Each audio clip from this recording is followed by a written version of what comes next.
Apat ang kumpirmadong patay sa naganap na sunog sa Sitio Pag-asa 2, Wela Compound, Barangay 201, Pasay City.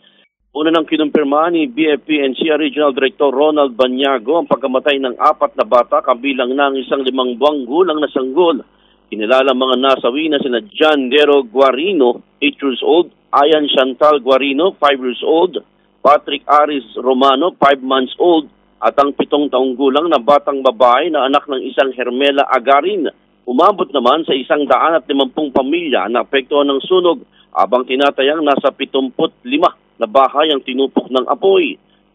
At 950,000 ang halaga ng mga ari-ariang nasunog. Halos yung nasunog dyan, nasa 85% yung nasunog dyan, yung kubkuban na yan.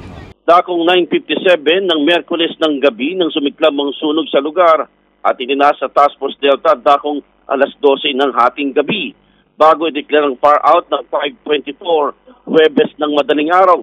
Aminado si Director Banyago na nahirapan sila na upalain ng apoy dahil iisa lang ang pasukan sa lugar at may creek na nakapagitan bago makarating sa lugar. Nakita naman natin dito, isa lang yung daan na pasukan dito, yung isang gate lang. Medyo masikip siya.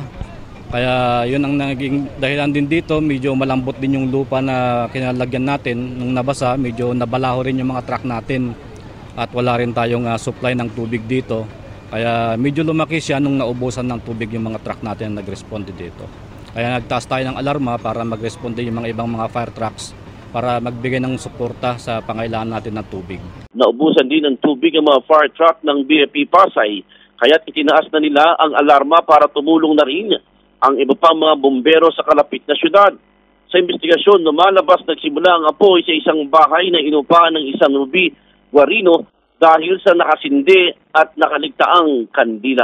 Nagsimula nga dito sa bahay na pag-aari ng Ruby Guarino, pero ang sabi nga sa unattended candle nga daw. Pero inaalam pa natin, kino-confirm pa natin kung yun talaga. Pero sa initial information na nakuha, yun nga ang pinagmulan daw sa mga kandila. Pag-ibayuhin yung pag-iingat, hindi porket na nag-ulan na, malamig na yung panahon, ay wala nang sunog. Kasi ang sunog, palagi nandiyan pa rin palagi yung threat niyan. Chong Manlapas para sa Radyo Inquirer 990, bayang nagtatanong, mamayang nag-uusisa.